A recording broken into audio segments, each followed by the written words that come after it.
भगवत गीता हमें कर्तव्यों का, हमारे जीवन संकल्पों का बोध कराती है।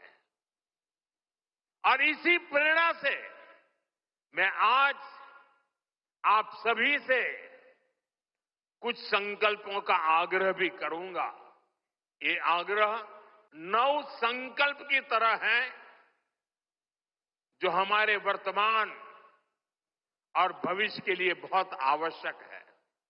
हमारा पहला संकल्प होना चाहिए कि हमें जल संरक्षण करना है, पानी बचाना है, नदियों को बचाना है।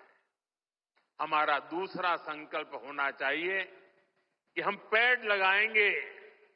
देश भर में एक पेड़ मां के नाम अभियान को गति मिल रही है। इस अभियान के साथ अगर सभी मठों का सामर्थ्य जुड़ जाएगा तो इसका प्रभाव और व्यापक होगा। तीसरा संकल्प कि हम देश के कम से कम एक गरीब का जीवन सुधारने का प्रयास करें। मैं ज्यादा नहीं कह रहा हूं। चौथा संकल्प स्वदेशी का विचार होना चाहिए।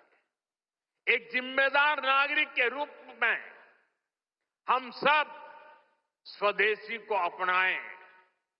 आज भारत आत्मनिर्भर भारत और स्वदेशी के मंत्र पर आगे बढ़ रहा है।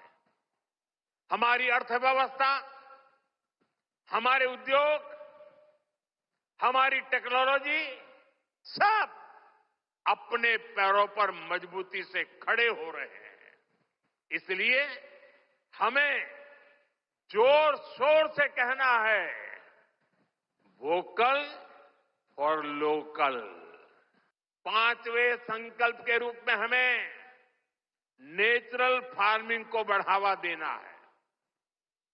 हमारा छठा संकल्प होना चाहिए कि हम हेल्थी लाइफस्टाइल को अपनाएंगे, मिलेट्स अपनाएंगे और खाने में तेल की मात्रा कम करेंगे। हमारा 7वां संकल्प ये हो कि हम योग को अपनाएं, इसे जीवन का हिस्सा बनाएं। 8वां संकल्प मैन्युस्क्रिप्ट्स, पांडुलिपियों के संरक्षण में सहयोग करें। हमारे देश का बहुत सा पुरातन ज्ञान पांडुलिपियों में छिपा हुआ है। इस ज्ञान को संरक्षित करने के लिए केंद्र सरकार ज्ञान भारतम मिशन पर काम कर रही है। आपका सहयोग इस अमूल्य धरोहर को बचाने में मदद करेगा।